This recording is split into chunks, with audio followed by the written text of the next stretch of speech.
Bismillahirrahmanirrahim. Assalamualaikum warahmatullahi wabarakatuh.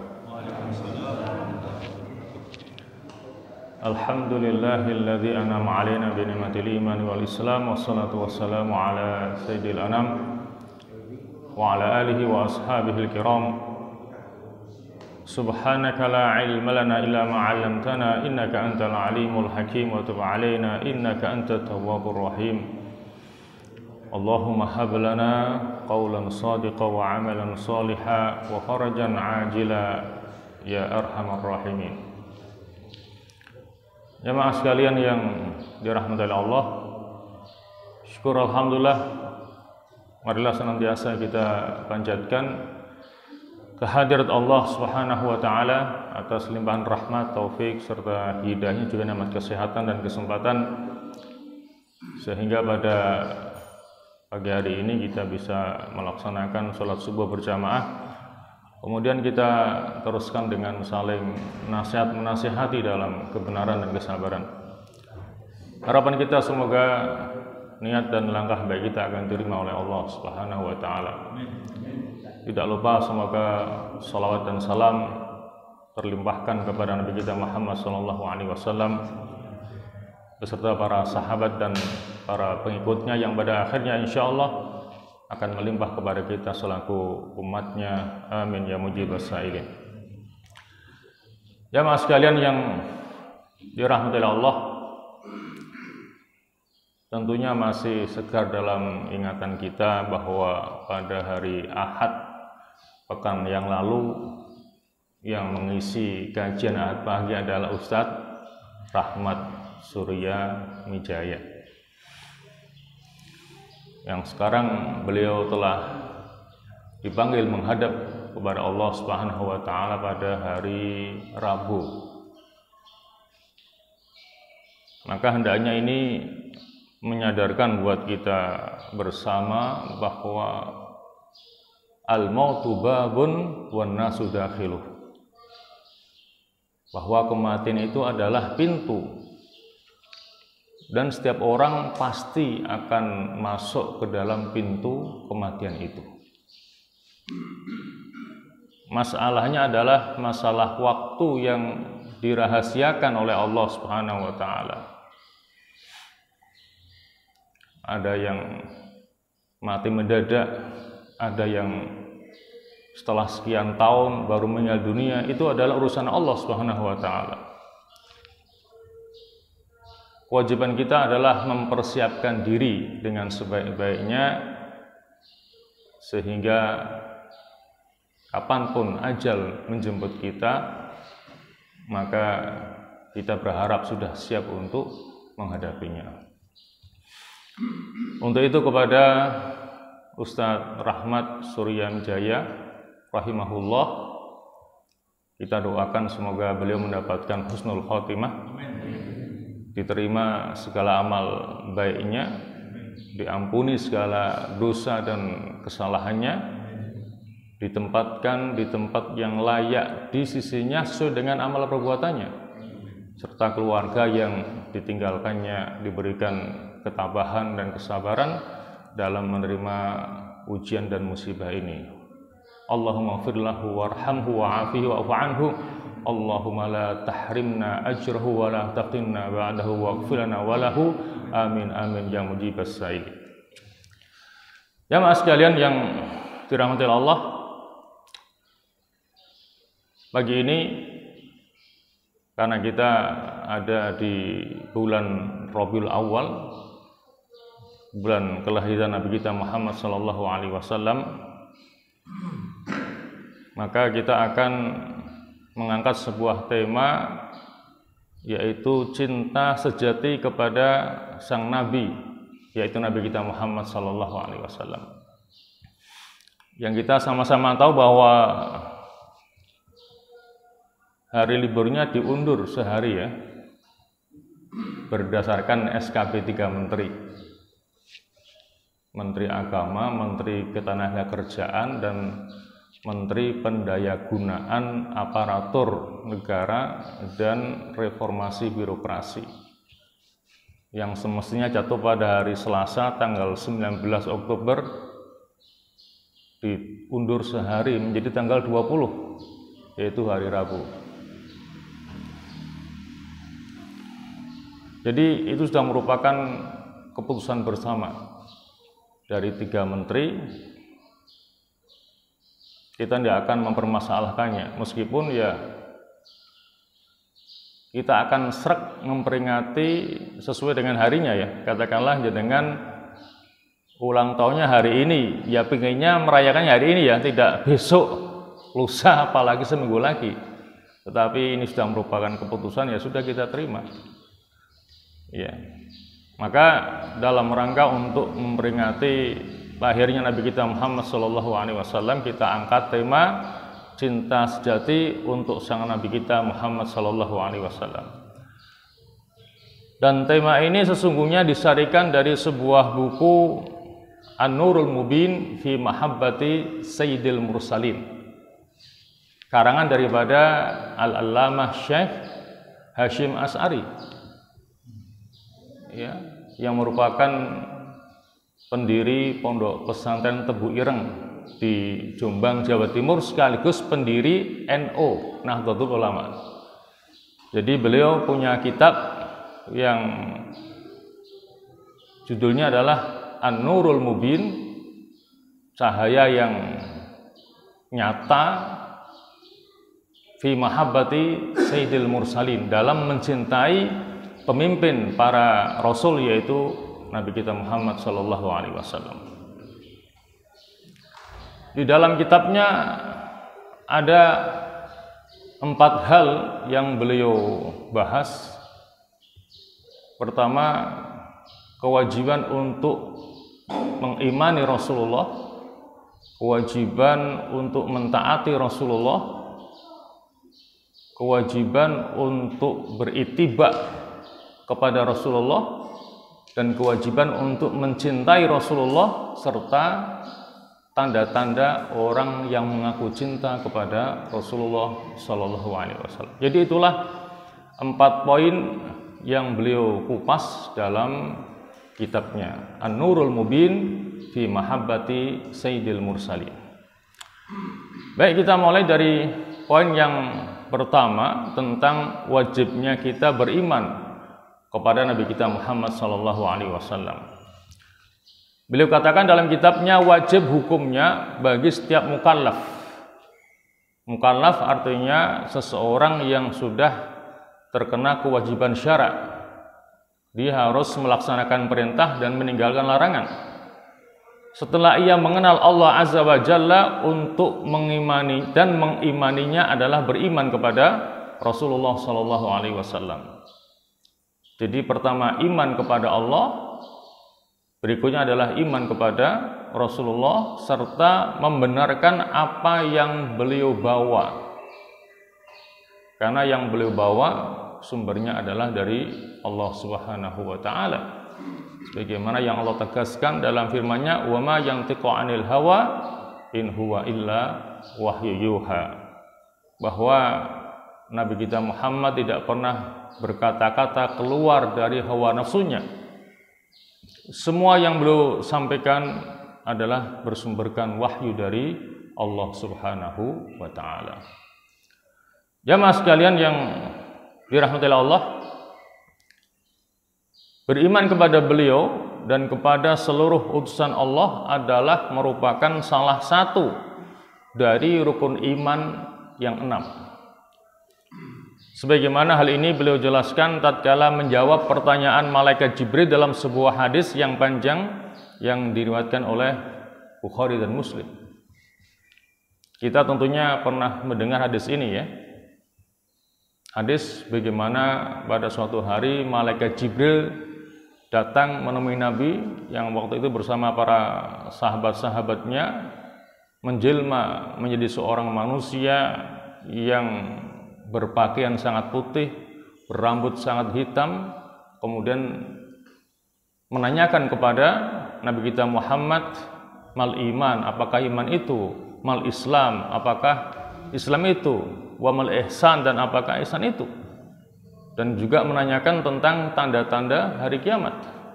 Nah, ketika malaikat Jibril bertanya kepada Nabi kita Muhammad, mal iman, apakah iman itu? Maka Nabi mengatakan, antu'mina billahi wa malaikatihi wa kutubihi wa rusulihi wal yaumil akhiri wa bil qadari khairihi wa syarrihi. Engkau beriman pertama kepada Allah, kepada malaikat-malaikatnya, kepada kitab-kitabnya, kepada rasul-rasulnya, kepada hari akhir, dan kepada qada dan qadarnya, yang baik maupun yang buruk, minallah, semuanya dari Allah Subhanahu wa ta'ala. Jadi beriman kepada Nabi kita Muhammad merupakan salah satu dari rukun iman yang 6 itu.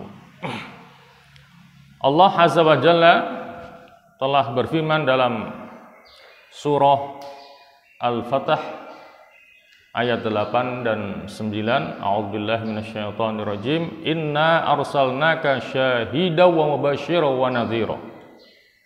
Ya. Inna arsalnaka, sesungguhnya kami Allah, arsalnaka, kami telah mengutusmu wahai Muhammad, syahidan, ya, sebagai saksi, wa mubasysyiran, sebagai pembawa kabar gembira, wa nadhira, dan pemberi peringatan. Litu'minu billah, agar kalian semuanya beriman kepada Allah, wa rasulihi, dan beriman kepada Rasulnya, wa tu'azziruhu, dan untuk menguatkan agamanya, wa tuwaqqiruhu, dan membesarkannya, wa tusabbihuhu, dan bertasbih kepadanya, mensucikannya, bukrata wa asila, baik di waktu pagi maupun di waktu petang. Jadi pada ayat ini jelas terkandung perintah pertama agar kita beriman kepada Allah, yang kedua beriman kepada Rasulnya Muhammad sallallahu alaihi wasallam. Juga dalam ayat yang lainnya, masih dalam surah Al-Fatah ayat yang ke-13, Allah berfirman, wa man lam yu'min billahi wa rasulihi fa inna a'tadna lil kafirina sa'ira. Wa man lam yu'min billah, dan barang siapa yang tidak beriman kepada Allah, wa rasulihi, dan rasulnya, fa inna, maka sesungguhnya kami Allah, a'tadna, kami telah menyiapkan, lil kafirina, bagi orang-orang kafir, sa'iro, neraka dengan apinya yang menyala-nyala. Jadi pada ayat ini Allah memberikan ancaman kepada orang-orang yang tidak mau beriman kepada Allah dan Rasulnya, diancam dengan sa'iro, akan dimasukkan ke dalam neraka dengan apinya yang menyala-nyala. Jamaah sekalian yang dirahmati Allah, dan dari sahabat Abu Hurairah radhiyallahu anhu bahwa Rasulullah sallallahu alaihi wasallam telah bersabda,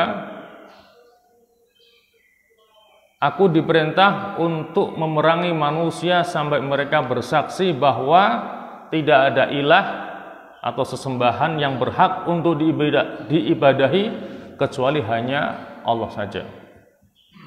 Umirtu an uqatilan nas hatta yashhadu alla ilaha illallah. Dan sampai mereka beriman kepadaku dan kepada apa yang aku bawa, yaitu syariatnya. Ya. Bila mereka telah melakukannya, maka terjagalah dariku darah-darah mereka. Artinya darah mereka tidak boleh dialirkan karena mereka telah bersaksi bahwa tidak ada Tuhan selain Allah dan mengakui bahwa Muhammad adalah utusan Allah. Wa hisabuhu 'indallah, adapun hisabnya tergantung kepada Allah Subhanahu wa taala. Muttafaqun alaih. Maka beriman kepada Nabi Muhammad sallallahu alaihi wasallam adalah merupakan sebuah kewajiban yang tidaklah sempurna iman seseorang kecuali dengannya, dan tidaklah benar Islam seseorang melainkan bersamanya. Jadi ini merupakan kesimpulannya. Setiap orang yang beriman wajib beriman kepada Rasulullah sallallahu alaihi wasallam. Dan Rasulullah sallallahu alaihi wasallam telah menetapkan bahwa iman itu membutuhkan keyakinan di dalam hati, dan Islam membutuhkan pengikraran di dalam lisan. Maka sebuah persaksian lisan semata tanpa keyakinan di dalam hati adalah puncak dari kenifakan. Ya. Jadi iman itu punya 3 unsur: tasdiqun bil qalbi, wa qaulun bil lisani, wa amalun bil arkan. Termasuk ketika kita mengaku beriman kepada Rasulullah, kita harus membenarkan dengan hati kita dan meyakininya bahwa Muhammad adalah utusan Allah.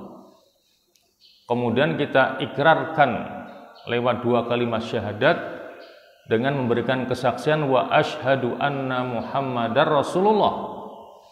Kemudian diikuti dengan amal perbuatan yang nyata lewat anggota badan kita yang menunjukkan bahwa kita ini adalah betul-betul orang yang beriman bahwa Muhammad adalah utusan Allah. Jadi itulah poin yang pertama berkaitan dengan kewajiban kita untuk beriman kepada Nabi kita Muhammad sallallahu alaihi wasallam.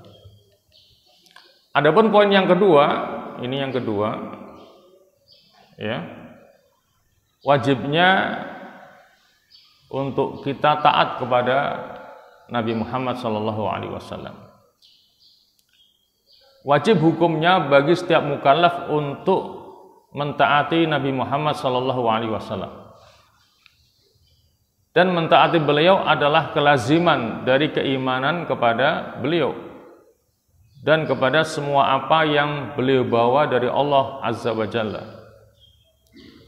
Karena tidaklah beliau memerintahkan sesuatu, tidak pula melarang sesuatu, melainkan pasti dengan izin Allah Subhanahu wa ta'ala.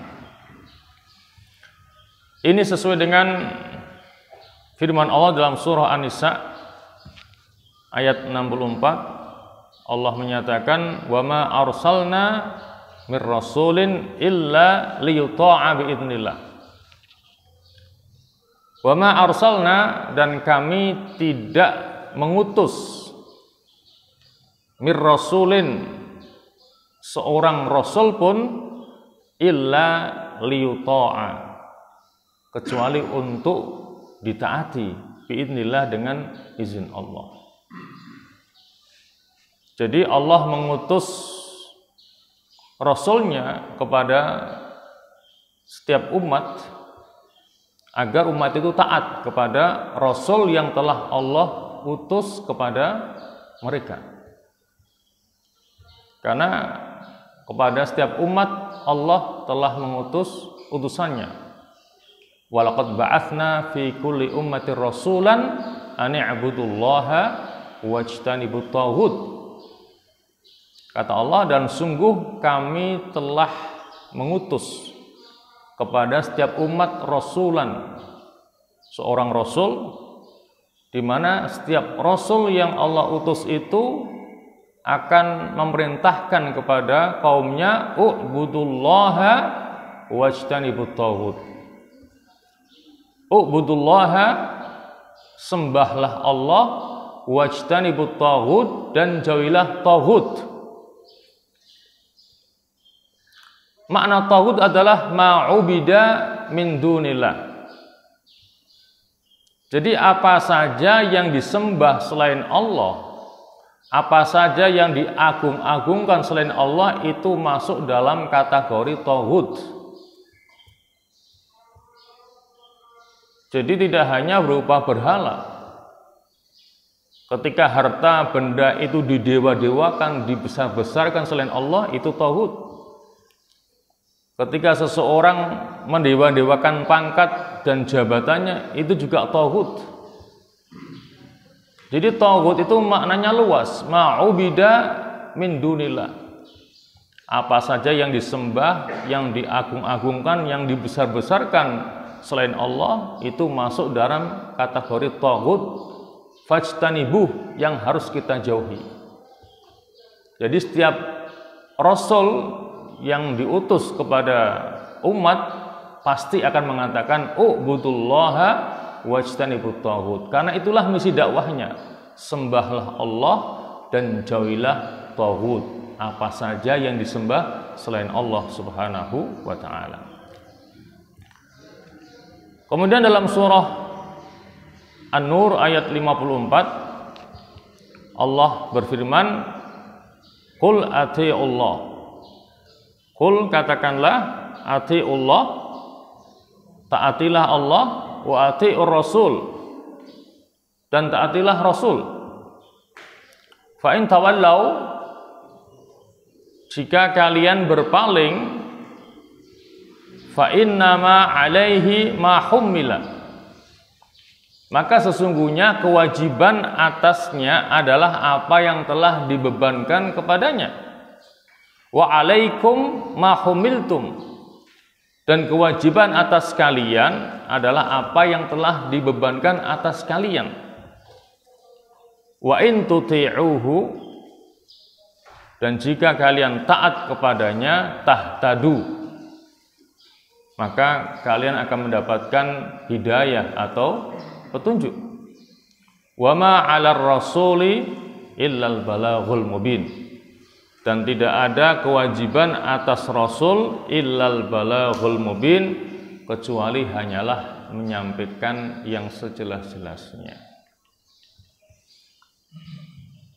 Jadi jelas pada ayat ini ada perintah pertama untuk taat kepada Allah, dan yang kedua adalah untuk taat kepada Rasulullah. Kemudian dalam sebuah hadisnya Rasulullah telah bersabda yang artinya, bila aku melarang dari sesuatu maka tinggalkanlah. Wa ma nahaitukum anhu fantahu. Ya, apa saja yang telah aku melarangnya, fantahu, maka tinggalkanlah. Wa ma amartukum bihi fa'tu mastata'tu, dan bila aku memerintahkan sesuatu maka kerjakanlah semampu kalian. Ya.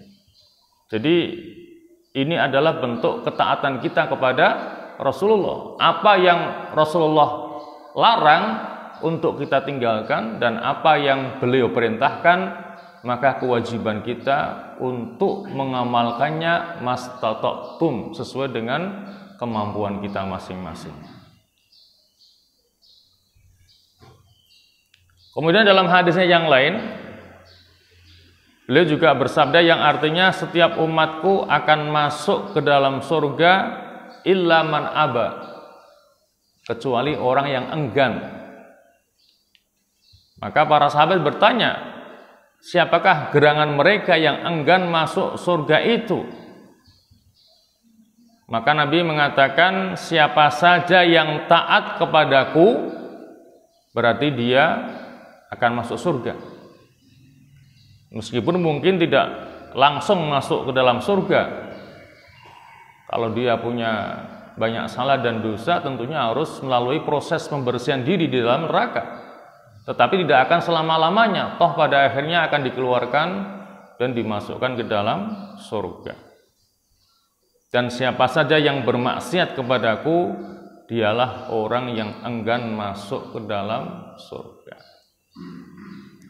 Jadi orang yang taat itulah tanda orang yang ingin masuk surga. Tetapi yang tidak taat itu tanda orang yang enggan untuk masuk ke dalam surga.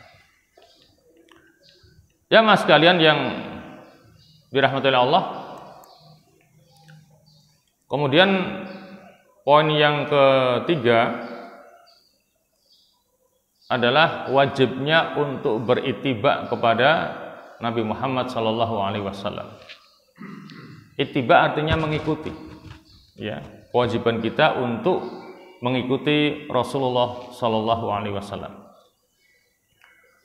Wajib hukumnya bagi setiap mukallaf untuk ittiba atau mengikuti kepada Nabi Muhammad SAW dan mencontoh atau melaksanakan sunnahnya, menjadikan suri tauladan pada petunjuknya, di mana dalam surah Ali Imran ayat 31 Allah telah berfirman, Qul in kuntum tuhibbunallaha fattabi'uni. Ya, qul katakanlah, in kuntum tuhibbunallaha, jika kalian mengaku cinta kepada Allah, fattabi'uni, maka ikutilah aku. Jadi konsekuensi bagi orang yang mengaku cinta kepada Allah, maka dia harus mengikuti Rasulullah. Karena seseorang tidak bisa mencintai Allah dengan sebenarnya kecuali dengan berittiba kepada Rasulullah SAW. Karena beliaulah yang mengajarkan bagaimana caranya kita untuk mencintai Allah Subhanahu wa Ta'ala. Nah, kalau kita mau berittiba kepada Rasulullah, maka yuhibbukumullah. Ini yang pertama. Allah akan cinta kepada kalian. Wa yaghfir lakum dzunubakum, dan Allah akan mengampuni dosa-dosa kalian. Itu dampak kalau kita mau berittiba kepada Rasulullah. Allah akan cinta kepada kita dan Allah akan menghapus dosa-dosa kita. Wallahu ghafurur rahim, dan Allah Maha Pengampun lagi Maha Penyayang. Telah berkata Muhammad bin Ali At-Tirmidzi, meneladani Rasulullah artinya meneladani sunnah-sunnah beliau dan tidak menyelisihi beliau baik dalam ucapan maupun perbuatannya. Itu makna meneladani Rasulullah menurut Muhammad bin Ali At-Tirmidzi. Dan adalah para sahabat Rasulullah SAW, mereka adalah orang-orang yang senantiasa berusaha untuk bisa meneladani Rasulullah SAW sampai kepada hal-hal yang sebetulnya tidak disunahkan oleh Rasulullah. Tapi saking cintanya kepada Rasulullah, mereka ingin melakukan apa yang dilakukan oleh Rasulullah. Sebagaimana kisah dari Ibnu Umar, saya tuliskan di sini. Jadi pada suatu hari Ibnu Umar pergi dengan sahabat-sahabat yang lainnya melewati sebuah jalan. Nah, ketika sampai di suatu tempat, ternyata Ibnu Umar ini memisahkan diri dari sahabat-sahabat yang lainnya, kemudian menuju ke sebuah tempat, kemudian beliau kencing di tempat itu. Setelah selesai kencing, dia kembali kepada sahabat yang lain. Kemudian para sahabatnya bertanya, "Wahai Ibnu Umar, mengapa Anda kencing di tempat itu?" Maka dia mengatakan begini, "Dulu saya pernah pergi bersama Rasulullah dan saya melihat Rasulullah pernah kencing di tempat itu. Maka aku ingin kencing di tempat yang pernah dikencingi oleh Rasulullah SAW." Subhanallah. Rasulullah tidak memerintahkan agar sahabatnya kencing di tempat yang pernah Rasulullah kencing di tempat itu. Tetapi saking cintanya Ibnu Umar, sampai dia ingin kencing di tempat yang pernah Rasulullah kencing di tempat itu, dan itu bukan sunnah. Itu menunjukkan betapa cintanya para sahabat beliau kepada Rasulullah SAW. Ya, dan itu bukan sunnah, tapi itu menunjukkan saking cintanya Ibnu Umar kepada Rasulullah SAW. Disebutkan dalam sebuah hadis dari Irbad bin Sariyah, Rasulullah memberikan sebuah wasiat agung dengan mengatakan wajib atas kalian berpegang teguh kepada sunnahku dan sunnahnya para khulafaur rasyidin. Ya, alaikum bisunnati wa sunnati khulafair rasyidin al-mahdiyyin. Gigitlah sunnah itu dengan gigi gerahamu, adhu 'alaiha bin nawajid. Ya, dan jauhilah perkara baru dalam agama, karena setiap perkara baru adalah bid'ah dan setiap bid'ah adalah sesat. Ya. Jadi di sini Nabi kita memerintahkan kepada kita untuk berpegang teguh dengan sunnah-sunnahnya. Maka adalah merupakan kewajiban kita bersama, ya, untuk mencari tahu apa saja sunnah-sunnah Rasulullah. Maka kewajiban kita untuk mengamalkannya mastatokna, sesuai dengan kemampuan kita masing-masing. Telah berkata Sahal At-Tustari.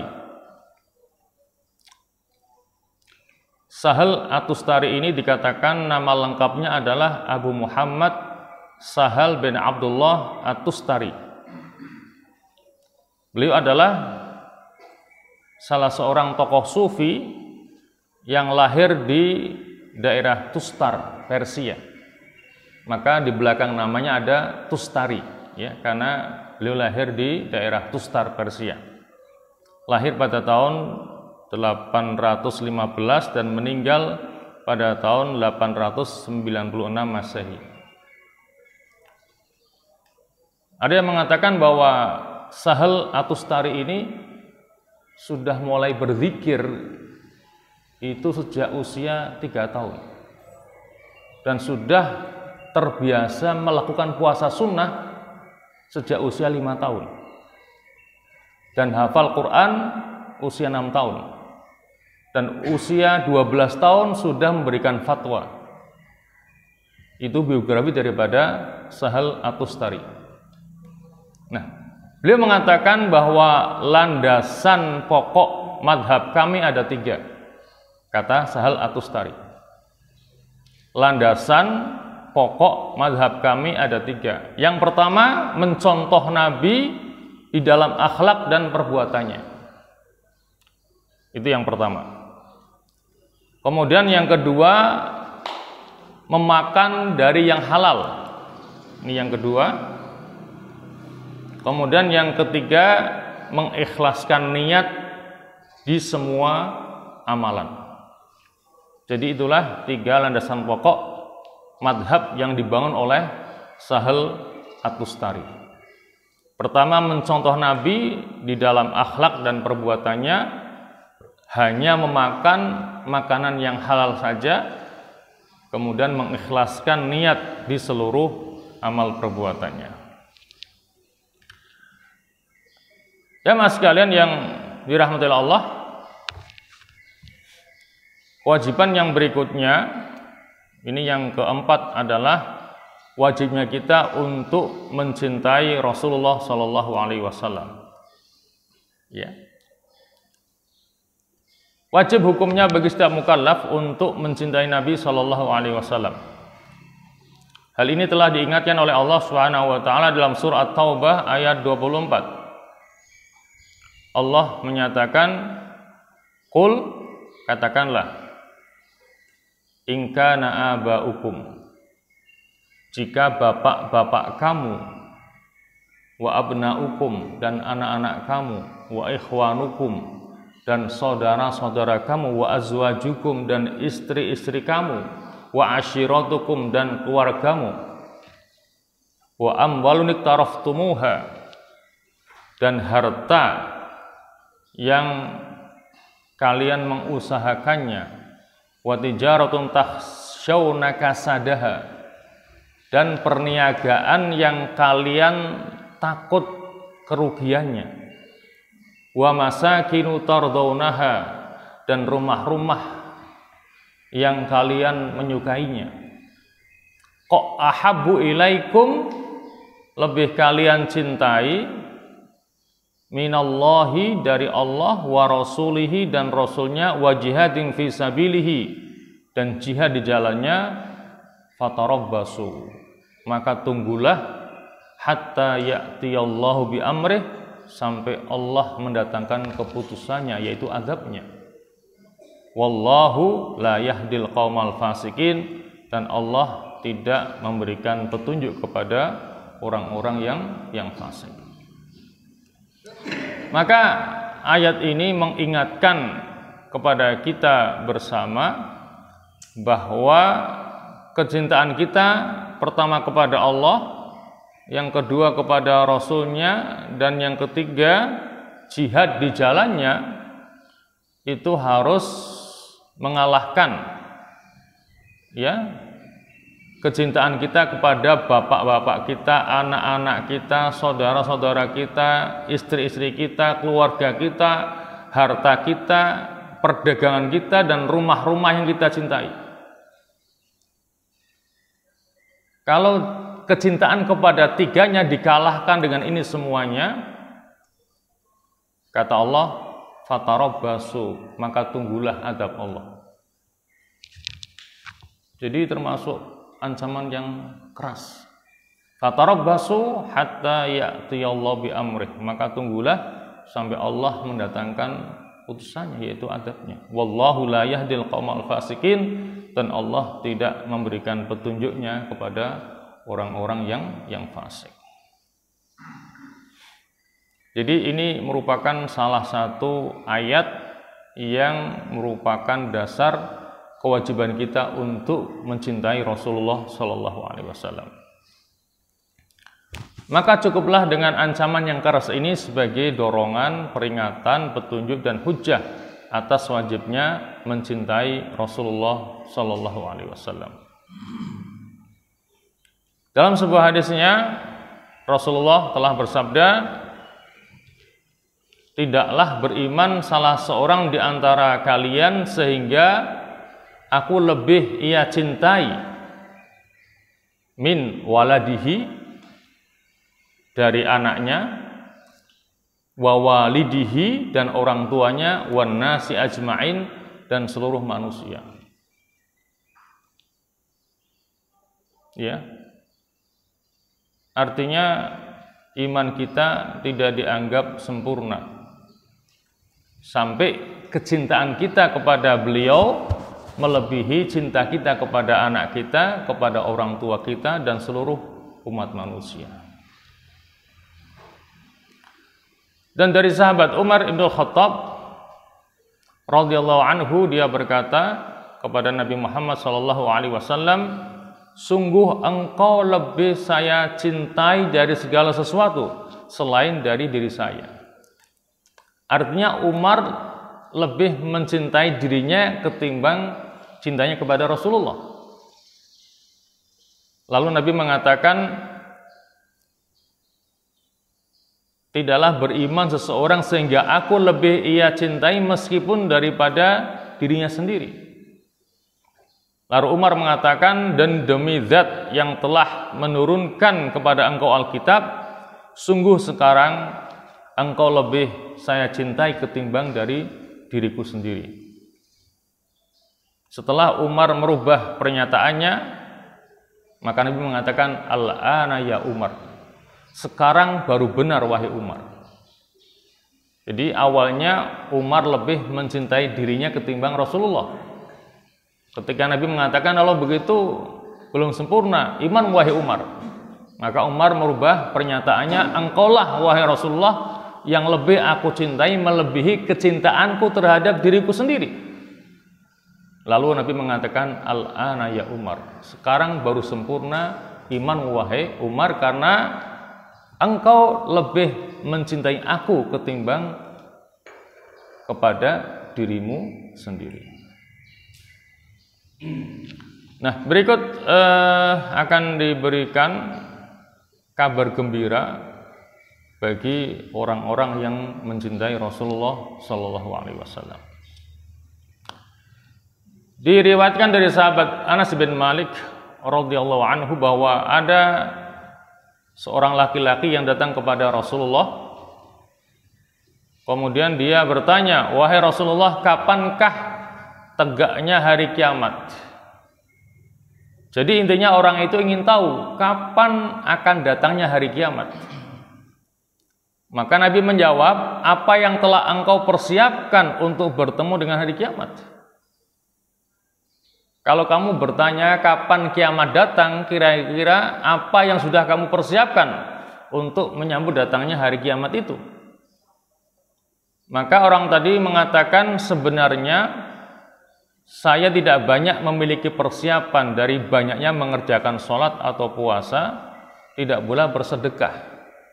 Namun hanyalah saya mencintai Allah dan Rasul-Nya. Jadi modal utama yang dia punyai adalah cinta kepada Allah dan cinta kepada Rasul-Nya.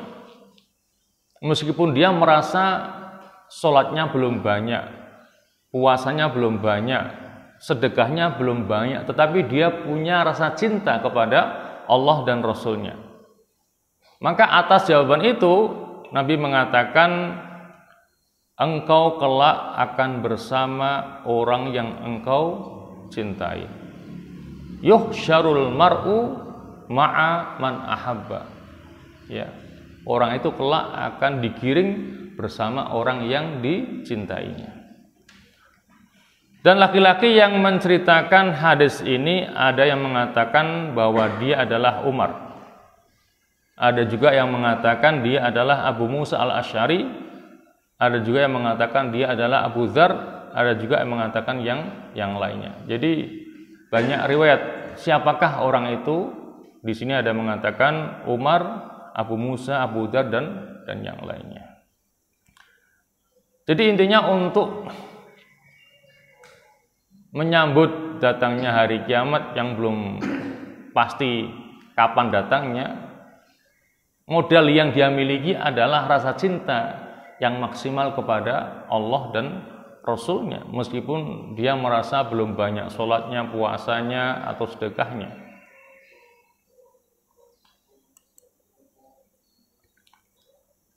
Dan diriwayatkan bahwa ada seseorang yang datang kepada Rasulullah, lalu dia mengatakan, "Wahai Rasulullah, sungguh engkau lebih saya cintai melebihi cinta saya kepada harta dan keluarga saya.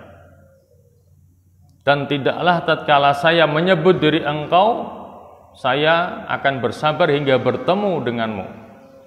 Namun saya mengetahui bahwa kelak engkau akan masuk surga bersama dengan para nabi yang lain, dan saya mungkin tidak akan melihat engkau." Maka atas pernyataan orang ini, Allah menurunkan ayat ke-69 dari surah An-Nisa yang berbunyi, "Wa may yuti'illaha war rasula."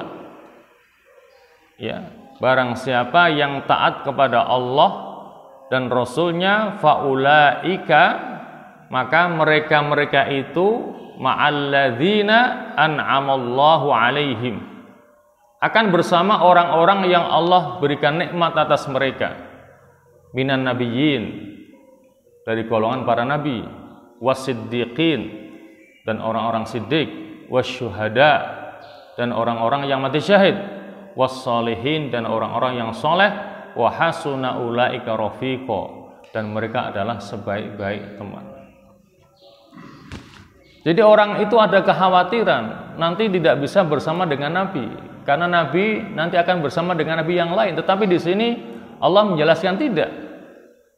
Selama orang itu taat kepada Allah dan Rasul-Nya, maka dia nanti akan dikumpulkan bersama orang-orang yang Allah berikan nikmat atas mereka, baik dari golongan para nabi siddiqin, syuhada maupun solehin, dan mereka adalah sebaik-sebaik teman.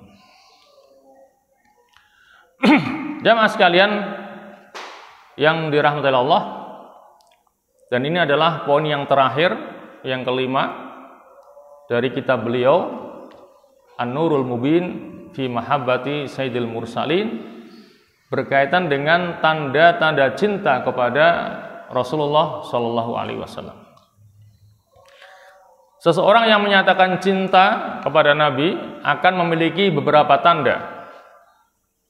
Bila padanya terdapat tanda-tanda tersebut, berarti pengakuan cintanya benar.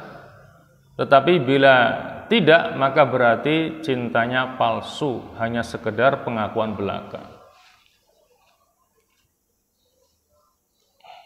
Ya. Dan tanda yang utama dari sebuah kecintaan adalah taat. Taat kepada orang yang dicintainya. Laukana hubbuka shadiqan la ata'tahu innal muhibba liman yuhabbu muti'u. Ya, jika pengakuan cintamu itu benar, la ata'tahu, niscaya engkau akan taat kepadanya. Innal muhibba liman yuhabbu muti'u, karena orang yang cinta pasti akan taat kepada yang dicintainya. Itu min alamati al-mahabbah, di antara tanda-tandanya kecintaan. Yang pertama, di antara tanda-tanda kecintaan seseorang kepada Nabi adalah ia berqudwah atau mencontoh kepada Nabi Muhammad SAW. Ia berqudwah atau mencontoh, kemudian melaksanakan sunnah-sunnah beliau, mengikuti ucapan dan perbuatan beliau, melaksanakan perintah dan menjauhi larangan beliau, bertata krama dengan adab-adab beliau, ya, baik dalam keadaan senang maupun susah, keadaan lapang maupun sempit. Karena Allah Azza wa Jalla telah berfirman dalam surah Ali Imran ayat 31, di mana Allah menyatakan, "Qul in kuntum tuhibbunallaha fattabi'uni." Ya, sebagaimana yang tadi sudah kita jelaskan ayatnya, yuhibbukumullah wa yaghfir lakum dzunubakum wallahu ghafurur rahim. Jadi tanda cinta kepada Rasulullah yang pertama adalah fattabi'uni, dengan berittiba kepada Nabi Muhammad SAW, mengikuti sunnah-sunnahnya, melaksanakan perintah-perintahnya, meninggalkan larangan-larangannya. Tanda yang kedua, seseorang yang cinta kepada Nabi, ia akan lebih mendahulukan apa yang beliau syariatkan daripada mengikuti hawa nafsunya. Ya, dia akan lebih mendahulukan apa yang beliau syariatkan ketimbang mengikuti dorongan hawa nafsunya. Yang sama-sama kita tahu bahwa inna nafsa la'amaratum bisu, ya. Sesungguhnya nafsu itu memerintahkan kepada hal-hal yang tidak baik. Barang siapa bersifat dengan sifat-sifat tersebut, maka telah sempurna kecintaannya kepada Allah dan kepada Rasul-Nya.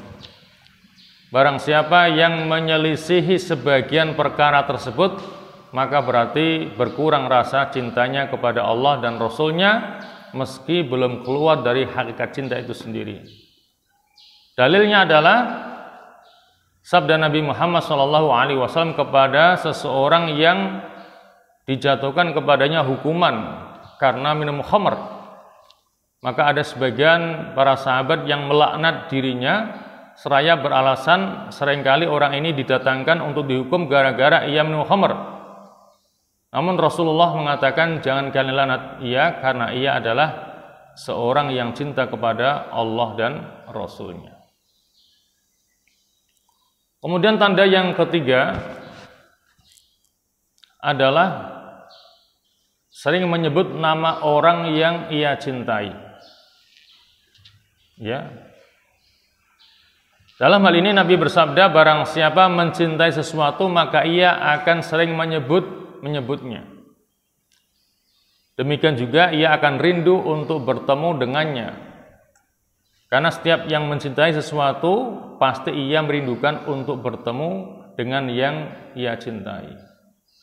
Maka di antara tanda orang yang cinta kepada Nabi, ia banyak menyebut namanya dalam sholawatnya. Ya, maka tanda orang yang cinta kepada Nabi maka ia banyak berselawat. Ya, karena di dalamnya pasti dia akan menyebut nama Nabi Muhammad. Allahumma sholli ala Muhammad wa ala ali Muhammad, atau dengan lafaz-lafaz yang lainnya. Ya, itu di antara tanda mahabbah kepada Rasulullah, akan banyak menyebut namanya dan rindu ingin berjumpa dengannya. Karena orang yang cinta pasti rindu berjumpa dengan orang yang dicintainya. Alamat yang keempat, dan di antara tanda cinta seseorang kepada Nabi Muhammad adalah selain ia banyak menyebut nama beliau, ia juga akan mengagungkan beliau, memuliakan diri beliau.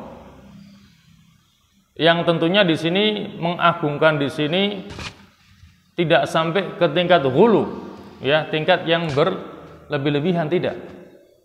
Ya. Apalagi sampai mengucapkan salam yang di dalamnya ada unsur hulunya, ya. Seperti ucapan salam yang ada dalam kitab Syarhul Anam, ya, Assalamu alayka ya mahiyadz dzunub. Itu bukan pengagungan. Itu kata-kata yang berbahaya, karena artinya apa? Assalamu alayka ya mahiyadz dzunub. Keselamatan atasmu wahai Muhammad, ya mahiyadz dzunub, wahai yang menghapus dosa. Mahiyadz dzunub itu sama dengan ghafirudz dzambi. Ghafirudz dzambi itu adalah Allah Subhanahu wa taala. Jadi kalau kita memanggil Nabi dalam salam kita dengan assalamu alayka ya mahiyadz dzunub, berarti kita mensejajarkan Nabi kita dengan Allah. Padahal wa may yaghfirudz dzunuba illallah. Tidak ada yang bisa mengampuni dosa illallah kecuali Allah. Maka saya katakan di sini mengagungkan Nabi, memuliakan beliau itu tidak boleh sampai ke tingkat hulu. Pemujaan yang berlebih-lebihan sampai memanggilnya dengan panggilan ya mahiyadz dzunub misalnya. Ya, itu yang perlu kita garis bawahi dalam masalah mengagungkan, memuliakan, menyanjung, itu tidak boleh berlebih-lebihan. Nabi mengatakan innama ana abdun. Aku ini hanyalah seorang hamba, faqulu Abdullah wa Rasuluh. Maka katakanlah, aku ini adalah hamba Allah dan utusannya, tidak lebih dari itu. Ya. Akan nampak kekhusyuan pada dirinya dan tawadhu tatkala mendengar nama Nabi. Ya. Di sini Syekh Abu Ibrahim Ishaq At-Tujaibi pernah mengatakan, para sahabat Nabi tidaklah mereka menyebut nama Nabi sepeninggal beliau, melainkan mereka akan khusyuk dan akan bergetar jasad mereka, dan mereka pun akan menangis. Demikian pula banyak dari kalangan para tabi'in yang dapat merasakan hal itu karena kerinduannya untuk bertemu dengan Nabi Shallallahu Alaihi Wasallam, atau karena memuliakan dan mengagungkan Nabi Shallallahu Alaihi Wasallam. Jamaah sekalian yang dirahmati Allah, tanda mahabbah yang kelima adalah mencintai seseorang yang dicintai oleh Nabi, baik dari keluarganya beliau, para sahabatnya, orang-orang muhajirin, orang-orang Ansor, dan membenci orang-orang yang benci dan memusuhi Nabi. Karena seseorang yang cinta kepada seseorang maka ia akan berusaha mencintai sesuatu yang disenangi oleh kekasihnya dan akan membenci apa yang dibenci oleh kekasihnya. Ya. Rasulullah pernah berkata tentang Hasan dan Husain yang merupakan cucu daripada Rasulullah. Ya. Beliau mengatakan, "Ya Allah, sesungguhnya aku mencintai keduanya, yaitu Hasan dan Husain, maka cintailah keduanya." Jadi termasuk cinta kepada Rasulullah adalah mencintai anggota keluarganya, seperti cinta kepada cucu Nabi yaitu Hasan dan Husain. Beliau juga mengatakan, barang siapa yang mencintai keduanya, maka dia mencintaiku, dan barang siapa mencintaiku berarti ia mencintai Allah. Dan barang siapa yang membenci keduanya berarti dia membenciku, dan barang siapa membenciku berarti dia benci kepada Allah. Termasuk juga Nabi pernah mengatakan tentang Fatimah putrinya. Beliau mengatakan bahwa Fatimah adalah bagian dari diriku. Membuatku murka apa yang membuatnya murka. Maka termasuk cinta kepada Nabi adalah cinta kepada anggota keluarganya, termasuk cinta kepada putrinya yaitu Fatimah radhiyallahu anha. Rasulullah bersabda, tanda keimanan adalah mencintai orang-orang Ansor, dan tanda kenifakan adalah membenci mereka. Termasuk kita disuruh cinta kepada kaum Muhajirin dan kaum Ansor. Ya, orang-orang yang hijrah bersama dengan Nabi, kaum Muhajirin, dan orang-orang yang menyambut kaum Muhajirin yaitu kaum Ansor, penduduk kota Madinah. Dari Jabir secara marfu, beliau berkata, mencintai Abu Bakar dan Umar termasuk keimanan, dan membenci keduanya adalah kekufuran. Barang siapa yang mencela sahabatku, maka atasnya laknat Allah. Barang siapa yang menjaga para sahabatku karenaku, maka aku akan menjaganya pada hari kiamat nanti. Jadi termasuk pula adalah mencintai para sahabat Rasulullah SAW, seperti Abu Bakar dan Umar. Ya, yang oleh sekte Syiah keduanya dilaknat. Ya. Abu Bakar, Umar, Aisyah, Hafsah, semuanya dilaknat oleh sekte Syiah. Padahal kita diperintahkan untuk cinta kepada mereka, kepada sahabat-sahabat Rasulullah, dan Nabi mengatakan benci kepada keduanya adalah kekufuran. Sehingga kita bisa menilai bagaimana sekte Syiah itu.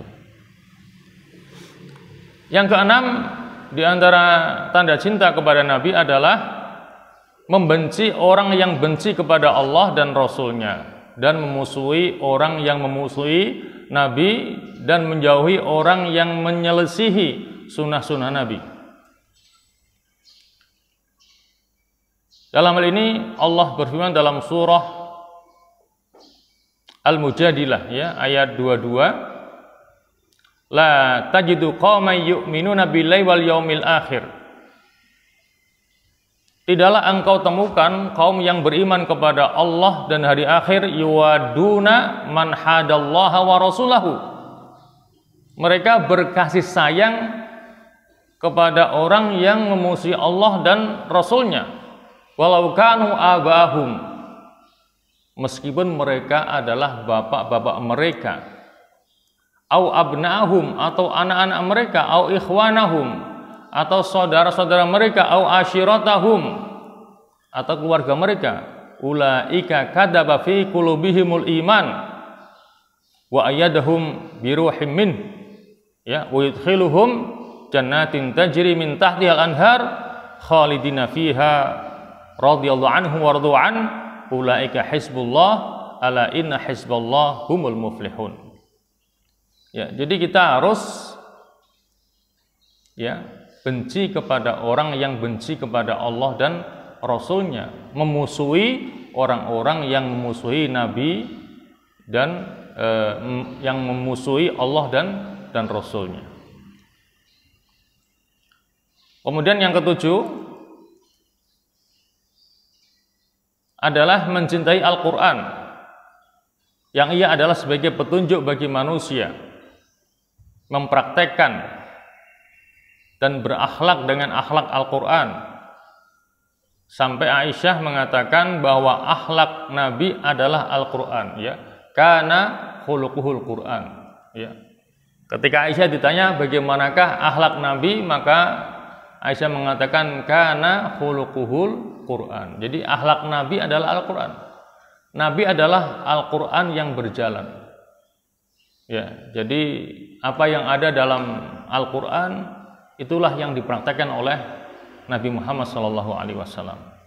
Kecintaan terhadap Al-Quran adalah dengan membacanya, kemudian memahami maknanya, terus mengamalkannya.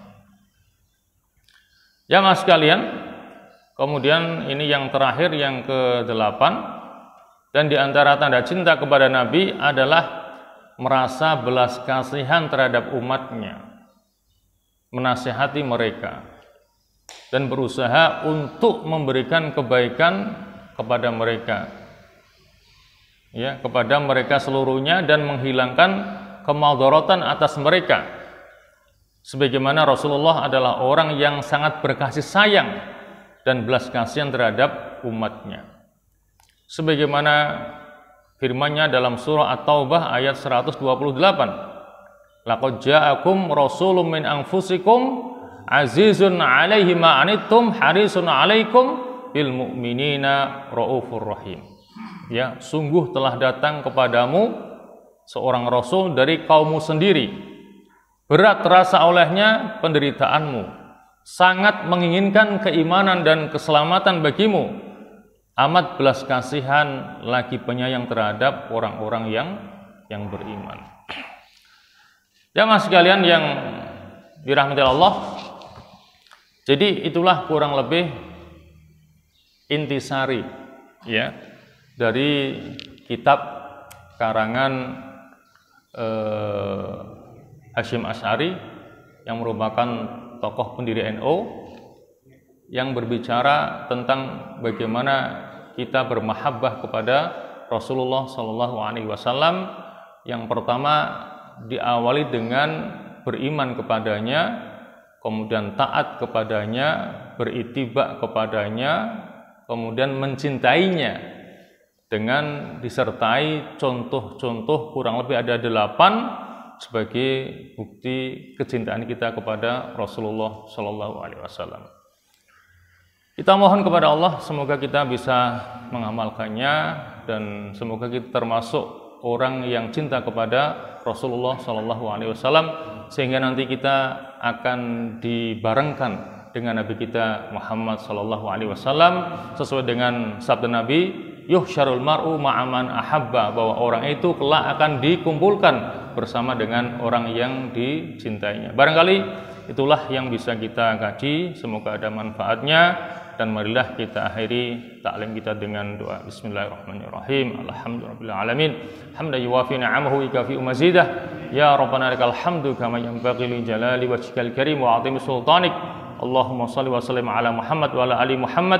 Allahumma la tada' lana fi maqamina hadha dhanban illa ghafartah, wa la hamman illa farajtah, wa la karban illa nafastah, wa la maridan illa syafaitah, wa la dainan illa qadaitah, wa la mu'asiran illa yasartah, wa la dhalan illa hadaitah, wa la ghaiban illa radattah, wa la hajatan min hawaij dunya hiya laka ridha wa lana fiha salah illa antana ala qada'iha wa yassartaha lana bi rahmatika ya arhamar rahimin.